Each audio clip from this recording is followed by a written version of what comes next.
बहिरन्तःपुरद्वारः सर्वा पूर्ववदावृता ततो बालध्वनिं श्रुत्वा गृहबालाः समुत्थिताः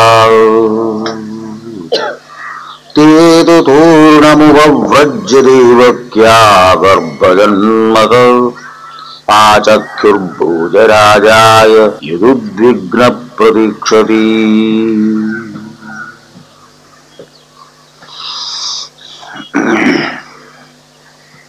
भगवान के आदेश के अनुसार वसुदेव जी ने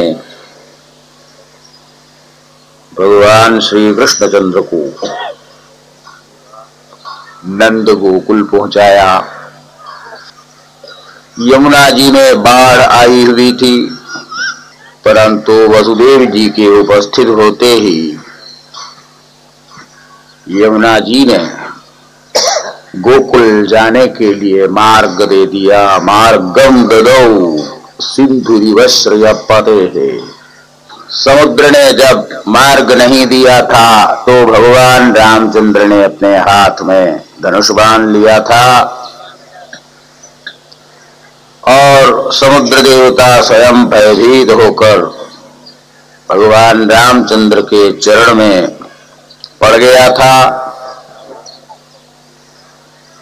कहीं ऐसी घटना यहाँ पर भी ना हो, कहीं श्री कृष्ण नाराज ना हो, इसलिए स्वयं यमुना जी ने मार्ग दे दिया था। कहीं मुझ पर सुदर्शन चक्र ही ना चला ले, इस भय से नदी में ही एक बीच में विशाल सड़क निकल आई थी। वसुदेव जी उसी मार्ग से यमुना पार करते हैं। भगवान का संकल्प है, असंभव भी संभव हो सकता है। उसी समय में यशोदा की पुत्री हुई थी योगमाया, यशोदा पुत्री के रूप में अवतार ले चुकी थी। भगवान कृष्ण को यशोदा जी की शैया पर लिटाकर वहां से योगमाया को लेकर वापस वसुदेव जी उसी कारागार में पहुंचे जहां पर पहले वो बंद थे। चलते समय सभी दरवाजे एकाएक खुल गए थे। वापिस जब आए, दरवाजे जितने भी थे जेल खाने के अपने आप बंद भी हो गए थे। बहिरन्तःपुरद्वार सर्वा पूर्ववदावृताः ततो बालध्वनिं धृत्वा गृहबालाः समुत्थिताः। अभी तक सन्नाटा छाया हुआ था, किसी को कुछ मालूम नहीं था। भगवान का जन्म हुआ, लेकिन साधारण बालकों के समान नहीं, कोई आवाज नहीं हुई। नंद पत्नी यशोदा को पुत्री हुई थी, वहां पर भी कोई आवाज नहीं हुई। उस बालिका को लेकर जब वापिस आ गए और देवकी की शैया पर उसे लिटा दिया, तब वह रोने लग जाती है। आवाज सुनते ही जितने भी पहरेदार थे वहां पर, द्वारपाल थे, वे सबके सब जग गए। कंस ने यह हुक्म कर रखा था कि जो ही बालक हो जाए उसी समय में मुझे खबर दो। दौड़ दौड़ कर सबने कंस को समाचार दिया कि देवकी का बालक हो गया है, हो गया है। कंस को वैसे भी नींद नहीं आ रही थी, आती भी तो तंद्रा के समान। जब यह सुना देवकी का 8वां पुत्र हो गया है, हड़बड़ा के वह उठा, वहां से भागा, कारागार में पहुंचा, दरवाजे खुलवाए, अंदर जाकर देखता है तो बहुत बड़ा भारी आश्चर्य उसको हो रहा है। 8वां लड़का होगा इस प्रकार आकाशवाणी ने कहा था, लेकिन अब 8वां वह लड़का नहीं है, ये तो लड़की है। सदल्पात्तूर्णमुत्थाय कालो यमिति उज्ज्वलः सूतीगृहमगात्तूर्णम् प्रस्खलन् मुक्तमूर्धजः। भयानक उसका रूप, बाल हत्या करने से उसका वैसे भी स्वरूप अति उग्र हो गया था। कंस को देखकर देवकी थर-थर कांपने लग जाती है। बड़े जोर से वह बोलने लगा, कहाँ है लड़का, कहाँ है बच्चा, लाओ मुझे दो। देवकी जी अपने छाती से बच्चे को चिपकाए हुए थी, बोलने लगी कि हे कंस, यह लड़का नहीं है, यह तो लड़की है, बालिका है यह तो। अरे तुम्हें भय तो 8वें लड़के से है, लेकिन ये लड़का नहीं है, बालिका है। याचितस्तां विनिर्भर्त्स्यो हस्तात् आचिच्छिदेहलः तां गृहीत्वा चरणयोर्जातमात्रां सुसुसुताम् अपोथयच्छिला पृष्ठे स्वार्थोन्मूलितसौहृदः। कंस ने कहा, मैं लड़का लड़की कुछ नहीं जानता। उसके हाथ से जबरदस्ती बालिका को छीन लिया। पास में ही एक भयंकर शिला थी, जहां पर पटक पटक कर बच्चों को वह मारता था। वहां ले जाकर उस बालिका के चरणों को पकड़ा, आसमान में घुमा करके उस शिला पर उसको पटकना था, लेकिन इतने में हाथ में से वो निकल गई, छटक गई। सातद्दस्तात् समुत्पत्य सद्यो दिव्यं परंगरा अदृश्यदानुजा विष्णु सायुधाष्टमहाभुजा। कंस के हाथ से वह बालिका छटक गई और ऊपर पहुंच गई आसमान में। आकाश की ओर देखने लगा कंस, क्या देख रहा है?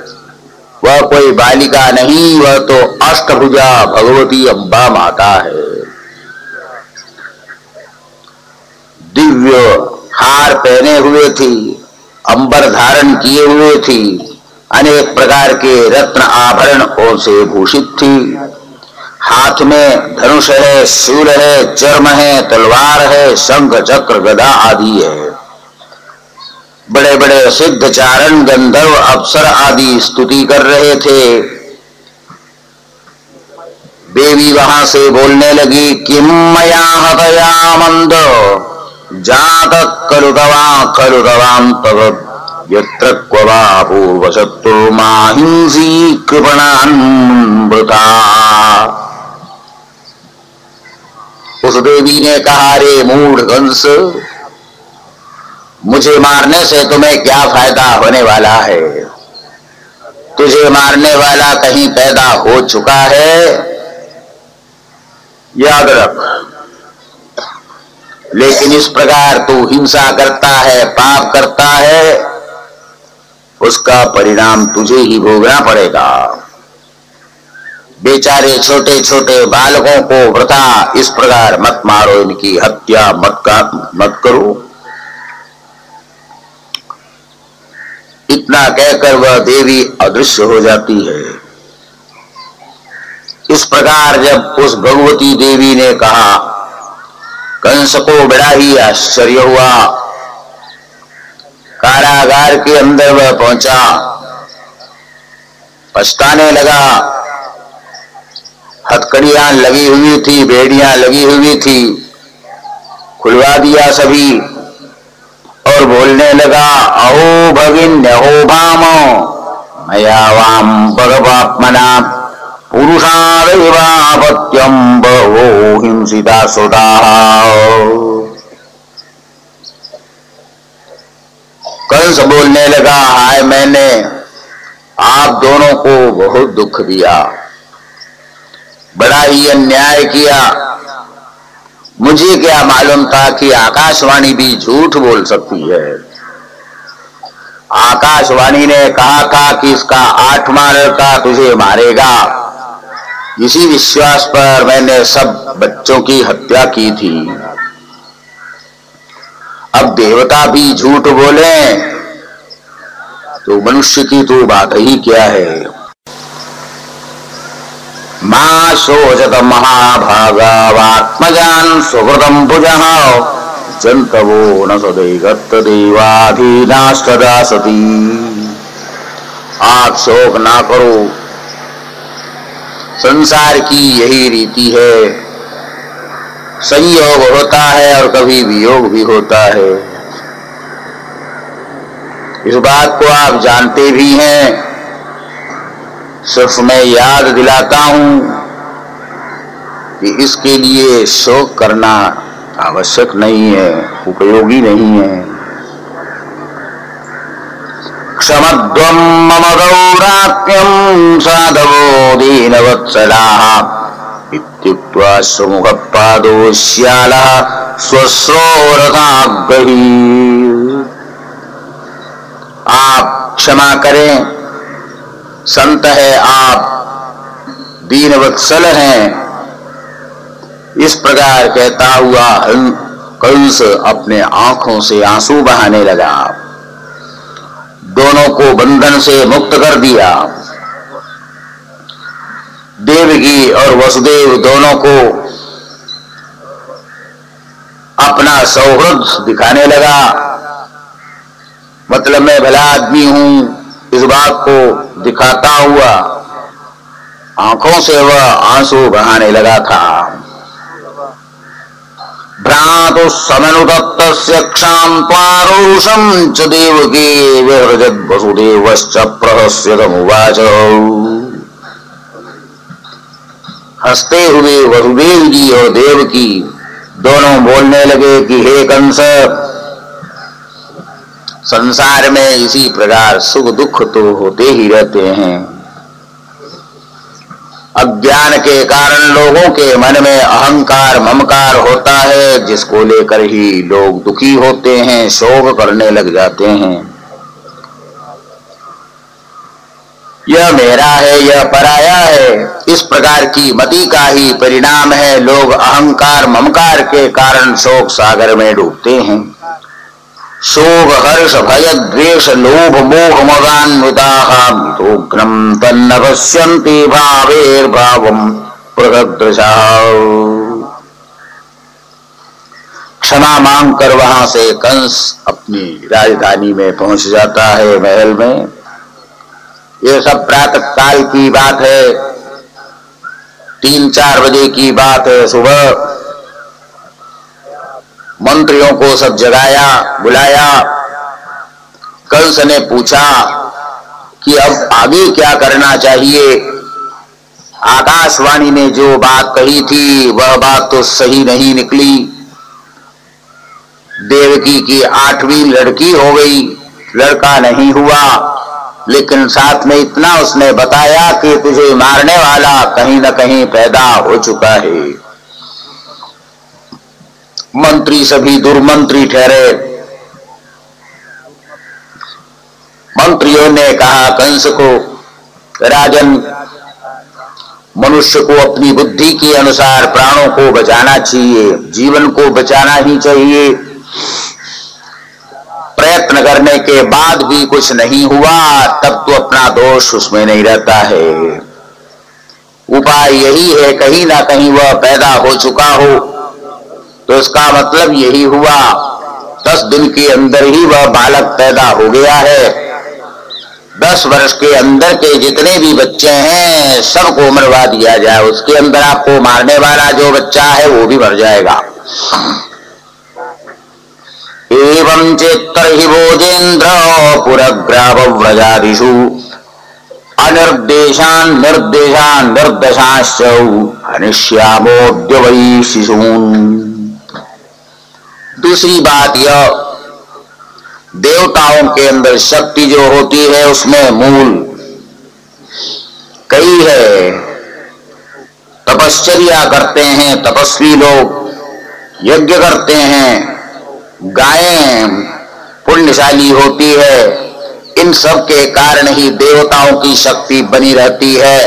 इनकी हत्या कर लिया जाए तो देवताओं की शक्ति खत्म हो जाएगी, और उसके बाद आ भी जाए देवता तो उनको मारना सरल हो जाएगा। विप्रा गावश्च वेदाश्च तपः सत्यम दमः शमः श्रद्धा दया तितिक्षा च क्रतवश्च हरेस्तनुः। भगवान हरि के ये सब शरीर है, और इस शरीर को भंग कर दो तो हरि की भी शक्ति समाप्त हो जाएगी। दुर्मंत्री ठहरे, इस प्रकार उटपटांग सब समझा दिया, और कंस ने भी समझ लिया कि ब्राह्मणों की हत्या करना, गायों की हत्या करना, बच्चों की हत्या करना, इसी में मेरा श्रेय है। संदिश्य साधुलोकस्य कदने कदन प्रियान् कामरूपधरान् भिक्षुदानवान् गृहमाविशत्। बड़े बड़े दानवों को बुलाकर कंस ने यह हुक्म कर दिया कि जितने भी बच्चे पैदा हुए 10 दिन के अंदर के हों सबको मारो।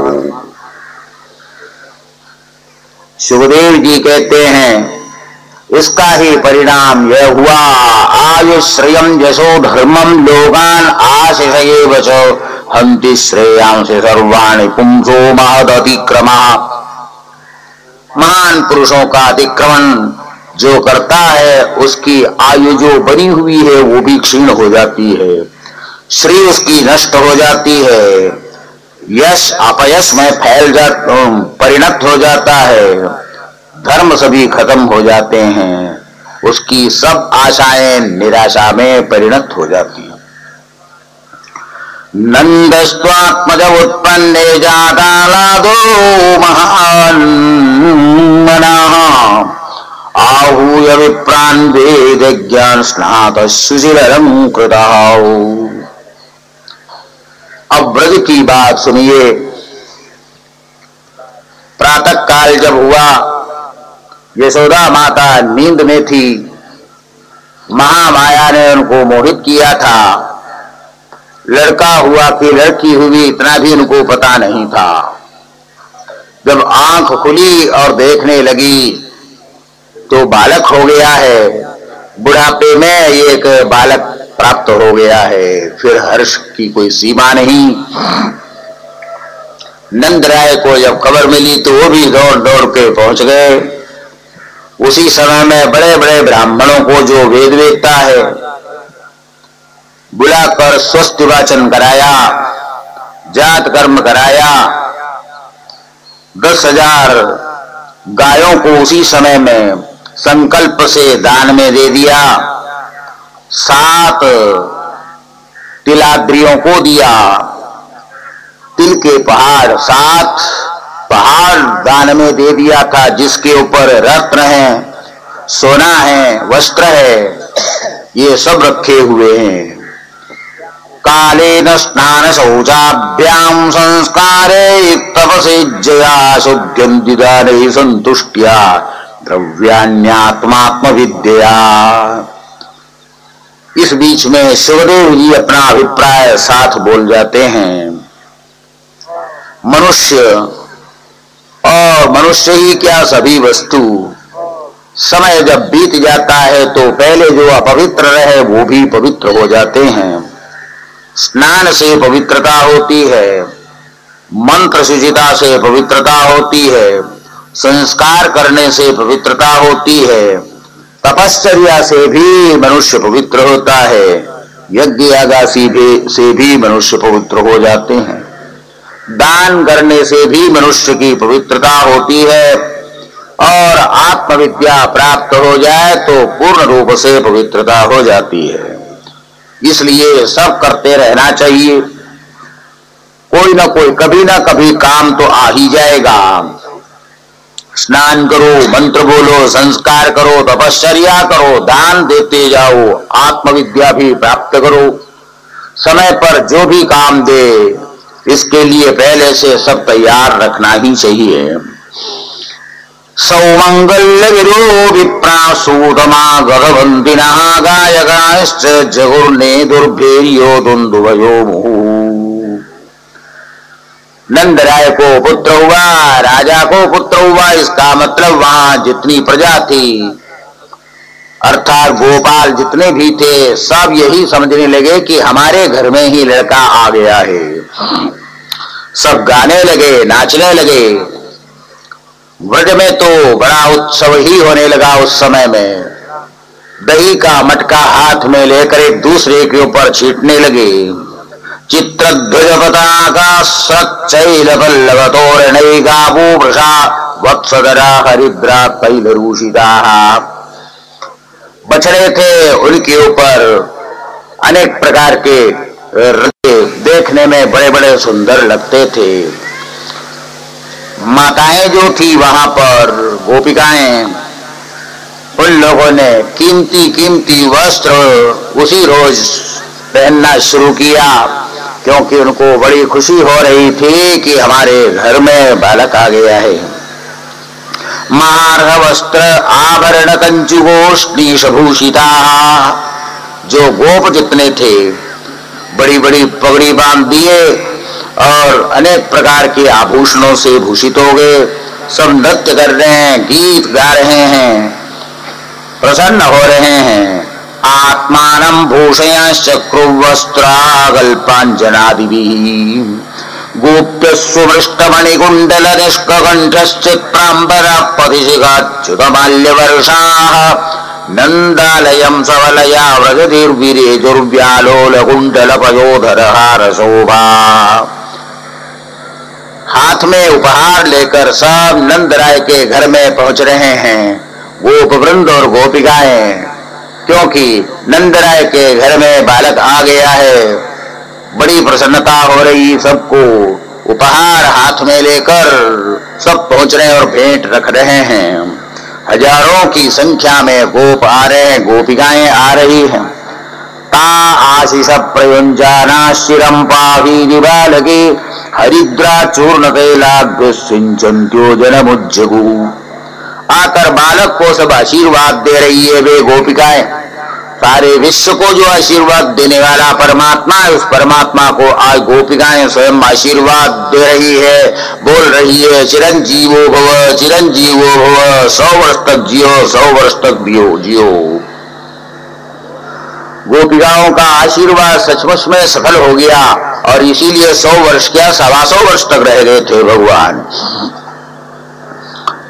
गोपा परस्परं भ्रष्टा दधिक्षीरगृगाम्बुभिः आसिञ्चन्तो विलिम्पन्तो नवनीतेश्च चिक्षुः। इतना बड़ा उत्सव वहां पर उस समय में हुआ। हाथ में दही लेकर कोई दूसरे के ऊपर डाल रहा है, कोई कुमकुम डाल रहा है, कोई दूध फेंक रहा है, कोई घी लगा रहा है। इस प्रकार जिसके हाथ में जो वो दूसरे के ऊपर डालते गए, फेंकते गए। नंद राय तो बड़े ही महामना होकर घूमते फिरते रहे, ये सब देखते रहे। उत्सव देखकर वे खूब प्रसन्न होते जा रहे थे। व्यचरद्दिव्यवासस्र कंठाभरण भूषिता तत आरभ्य नंदस्य व्रजः सर्वसवृद्धिमान् हरेर्निवासात्मगुणैरमाक्रीडमभून्द्रभौ। पूरे व्रज में आनंद उल्लास होने लग गया था। 12 दिन जब बीत गए तो उस समय सब पवित्र हो चुके थे। दर्शन करने के लिए व्रज में भगवान शंकर आ जाते हैं बाबा का वेश धारण करके। शंकर भगवान बाबा बनकर आए, यशोदा माता के घर में पहुंच गए। बाबा जी को देखकर यशोदा माता खूब प्रसन्न हो गई। यशोदा माता कहने लगी, बाबा जी आप आए, हमें खूब आशीर्वाद दीजिए, हमें बालक हो गया है, बच्चा हो गया है। ढलती हुई उम्र में जो बालक आ गया, ये तो क्या कहें, तो ऊपर से सुवर्ण की वृष्टि हमारे घर में हुई है, यूं समझना चाहिए। आपका सब आशीर्वाद है और आप आशीर्वाद देते रहें इसी प्रकार। बाबा जी अब आए, आप बताइए आपको क्या चाहिए? आटा चाहिए, दाल चाहिए, भोजन चाहिए, पक्का भोजन चाहिए कि कच्चा चाहिए? जो आप बोले सब मैं देने को तैयार हूं। बर्तन मांगिए, और भी कुछ चीज चाहिए तो मांग लीजिए। बाबा जी ने कहा ये सब मुझे नहीं चाहिए, मुझे सिर्फ लाला का दर्शन करा दो, कन्हैया का दर्शन करा दो, यही मुझे चाहिए, भिक्षा में यही दे दो। यशोदा माता कहती है ये तो नहीं होगा, ये सांप ऊंप लपेट करके आए हो, ये देख करके मेरा बच्चा डर जाएगा, और डरेगा तो उसको कहीं बुखार आ जाएगा, इसलिए वहां मैं बाहर तो नहीं ला सकती हूँ। शंकर बाबा ने कहा तो मैं ही भीतर आ जाता हूँ, दर्शन कर लोगा। बाबा नहीं, तू कहीं अंदर आ जाएगा, पता नहीं क्या होगा फिर। भगवान शंकर ने कहा मैं तो दर्शन करने के लिए ही आया हूं, दर्शन करके ही जाऊंगा। यशोदा माता कहती है कि आपको हम दर्शन नहीं करा सकती, क्योंकि पता नहीं क्या तो मंत्र जंत्र पड़ जाएगा और कुछ उटपुटा काम हो जाएगा। दोनों का विवाद चला। शंकर भगवान ने कहा मैं तो जोगी हूं, मालूम है तुमको जोगियों का हठ, कन्हैया का दर्शन किए बिना मैं जाऊंगा नहीं। यशोदा माता कहने लगी उस समय में जोगियों का हठ होता तो स्त्रियों का भी हठ होता है, मैं भी हठ करती हूं, तेरे को दर्शन में कराने वाली नहीं। आखिर शंकर जी को हारना पड़ा। भगवान शंकर वहां से निराश होके चले जाते हैं और दूर जाके बैठ जाते हैं। भगवान शंकर ज्यों ही गए, अब इधर बालक रोने लगा। कुछ भी करो लेकिन उसका रोना बंद नहीं होता। दूध पिलाती है यशोदा माता, लेकिन उसका रोना बंद नहीं होता। कुछ भी करे लेकिन बालक रोता ही जा रहा है। यशोदा माता ने सोचा पता नहीं उस बाबा ने कुछ जंतर मंत्र कर लिया होगा जिसके कारण ये बालक रो रहा है। घबरा करके आखिर बच्चे को लेकर स्वयं यशोदा माता वहीं पहुंच जाती है भगवान शंकर के पास। शंकर भगवान को देखते ही बालक का रोना बंद हो जाता है। वंदे मुकुंद प्रियम, मुकुंद के प्रिय भगवान शंकर, और मुकुंदा प्रियो यस्य, मुकुंद है प्रिय जिसके, वो मुकुंद प्रिय। दोनों दर्शन परस्पर कर लेते हैं और दोनों के दोनों प्रसन्न हो जाते हैं। ऐसी कथा प्रसिद्ध है, श्रीमद् भागवत के अंदर यहाँ लिखी नहीं है, द्वादशी की बात है, यह बताते हैं। गोपान गोकुल रक्षायाम निरूप्य मपुरांगदा, नंदः कंसस्य वार्षिक्यम करम दातुम कुरुद्वः, वसुदेव उपश्रुत्य भ्रातरम नंदमागतम, ज्ञात्वा दत्तकरम राज्ञे ययौ अवमोचनम। थोड़े दिनों की बात, हर साल नंदराय कंस को कर दिया करते थे। नंदराय तो छोटे राजा थे, व्रज के वे राजा थे, और कंस तो सार्वभौम राजा था। इसलिए बड़े राजाओं को छोटे राजा लोग लाकर कर दिया करते थे नियम पूर्वक। कर ना देने पर उसको उसके पद से अलग कर दिया जाता था, ऐसा पहले नियम था। नंदराय वार्षिक कर देने के लिए गोपों को व्रज की रक्षा करने नियुक्त कर आए हुए थे, और कंस को कर दे दिया। सोचा कि वसुदेव जी से मिलकर हम जाए तो ठीक रहेगा। वसुदेव जी से मिलने के लिए वे गए। वसुदेव जी से जो भेंट हुई उस समय में दोनों के हर्ष का कोई पार नहीं था। बहुत दिनों के बाद नंदराय का दर्शन वसुदेव जी को हो रहा था और वसुदेव जी से नंदराय भी मिल रहे थे। दोनों वैसे भाई भाई थे। क्षत्रियाणी से पैदा होने से वसुदेव जी क्षत्रिय हो गए और वैश्य स्त्री से उत्पन्न होने के कारण नंदराय ग्वाले बन गए थे। पिता दोनों के एक ही थे। दृष्ट्या संसार चक्रेऽस्मिन् वर्तमान पुनर्भवः उपलब्धो भवानद्य दुर्लभं प्रियदर्शनम् नैकत्र प्रिय संवासः सुहृदां चित्रकर्मणाम् ओगेन व्यूह्यमानानां प्लवानां स्रोतसो यथा। वसुदेव जी कहने लगे, भगवान की जब कृपा होती है तभी प्रिय संयोग होता है। नदी में जिस प्रकार तिनके बहते जाते हैं उसी प्रकार काल रूपी नदी में सब लोग बह रहे हैं। कभी संयोग होता है और उसके बाद में वियोग हो जाता है। संयोग वियोग रूपी यह संसार है। चाहते तो सभी है अपने प्रियों के साथ में रहें, लेकिन विधाता का विधान कुछ विलक्षण ही होता है। हो नहीं पाता, जो हम चाहते हैं वह होता नहीं है और जो होता है वो भाता नहीं, बात अलग है। कच्चित् पशव्यं निरुजां भूर्यं पुतन विरुधं बृहद्वनं तदधुना यत्रास्य त्वं सुहृद्व्रतः। वसुदेव जी ने कुशल प्रश्न किया। ब्रज में आप सबके सब कुशल पूर्वक तो हैं। आपका जो पशुधन उत्तरोत्तर बढ़ता ही जा रहा होगा।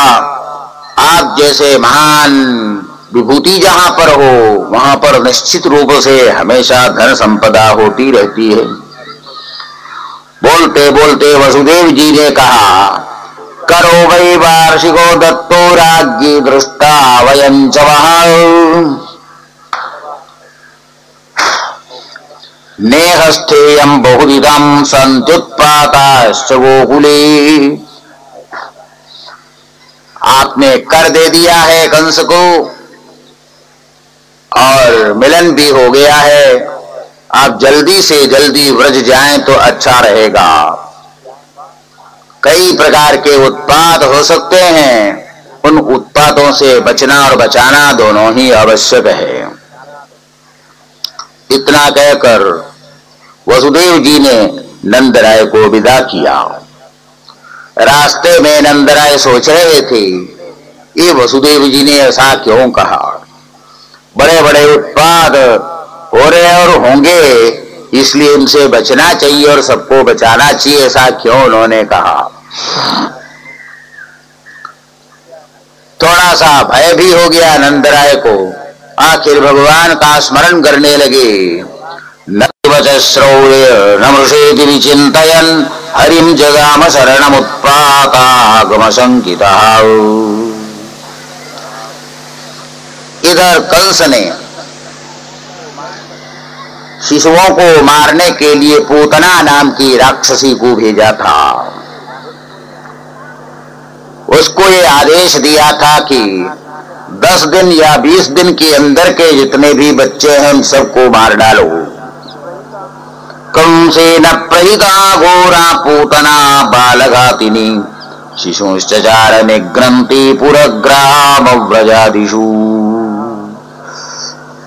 भगवान श्री कृष्णचंद्र ने पहले ही शायद सोचा होगा, मुझे मारना कंस का लक्ष्य है, लेकिन इसी निमित्त पता नहीं गांव में कितने बच्चे मारे जाएंगे, हजारों बच्चे मारे जाएंगे।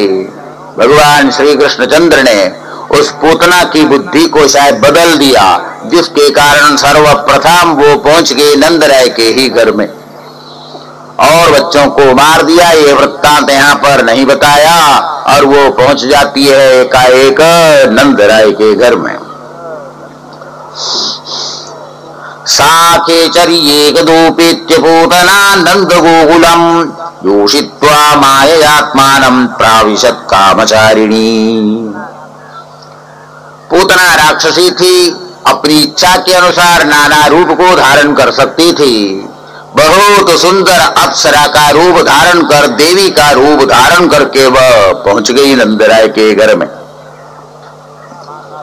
वहां पर यशोदा माता भी थी, रोहिणी जी भी थी।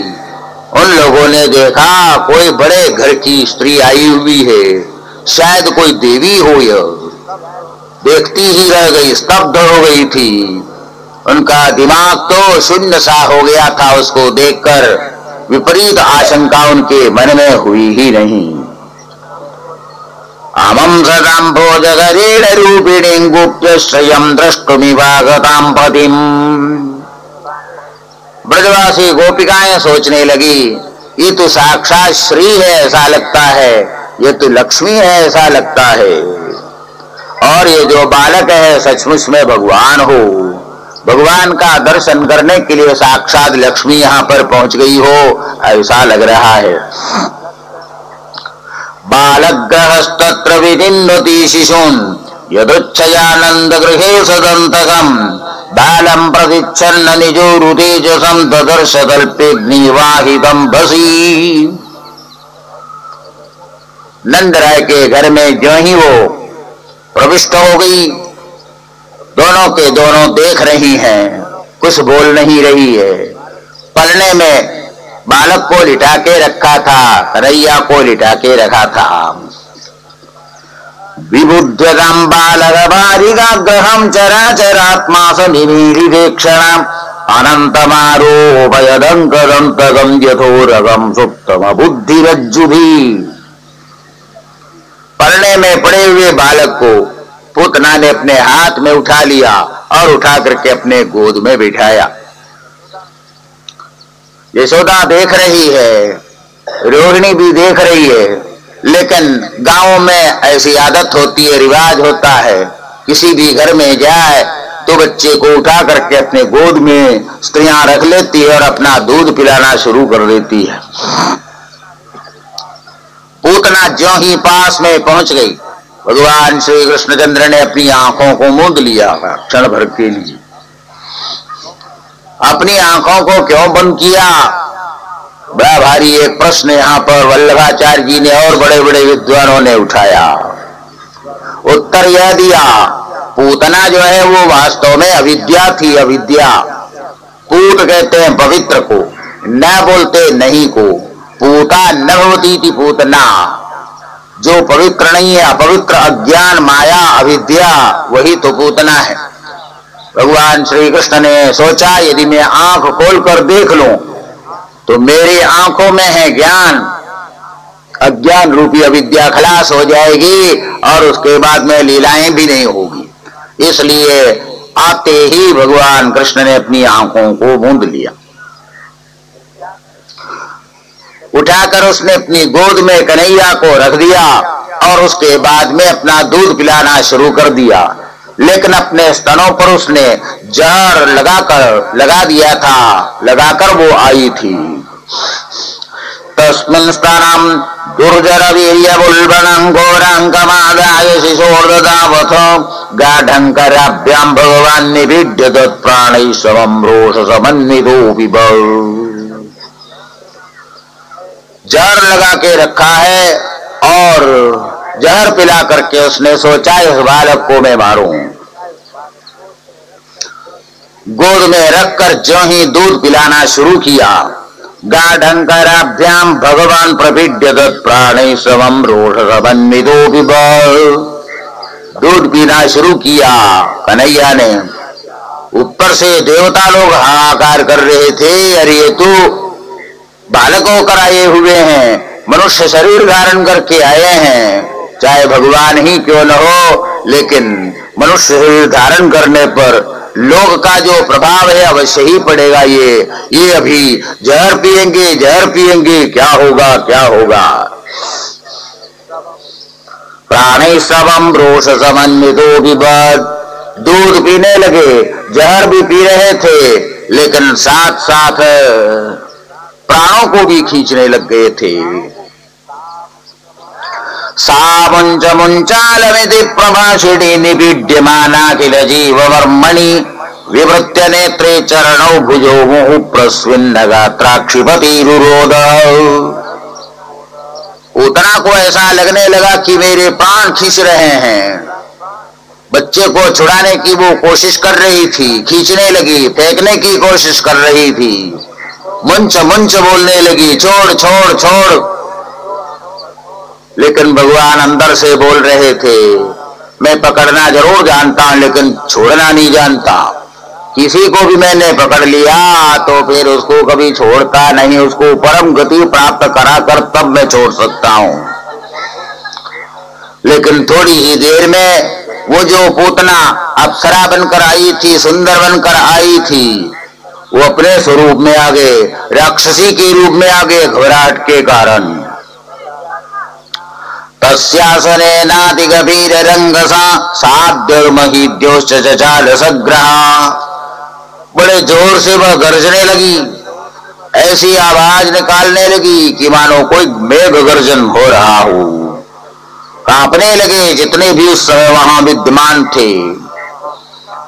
निशाचरीत्थम व्यथितस्तनाभ्य सूर्यादाजकेशा शरणो भुजावपि प्रसार्य गोष्ठे निज रूपमा स्थिता वज्राहदो वृत्रैवा पतन। बैठी हुई थी, उछल करके बाहर आ गई। देखते ही देखते भयंकर राक्षसी का रूप उसने धारण किया, लेकिन कन्हैया उसको छोड़ नहीं रहे, छटपटा रही थी। उसकी आंखें बाहर निकल आई और भयानक रूप में ही वो धड़ाम से नीचे गिर पड़ी।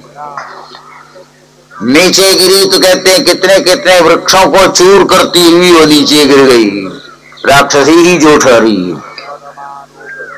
पदमानोपि तद्देहस्त्रिगव्योत्यन्तरद्रुमान् चूर्णयामास राजेन्द्र महदासीत् तदद्भुतम्। थोड़ी ही देर के अंदर उसके प्राण पखेर उड़ गए। लोग देखने लगे, उसके दांत ऐसी थी, दांत ऐसे थे जैसे कोई हल चलाने वालों के हल होता है, ऐसे टेढ़ी टेढ़ी उसकी दाढ़ें थी। ईशा मात्रोग्रदंष्ट्रास्यम गिरिगंधर नासिकाम। इतना भयानक उसका रूप था। उसकी नासिका ऐसी थी, नाक के छेद को देखो तो ऐसा लगे कि मानो पर्वत में कोई कंदरा बनी हुई हो, इतनी बड़ी भारी उसकी नासिका थी। गंडशैलस्तनम रौद्रम प्रकीर्णारुणमूर्धजम।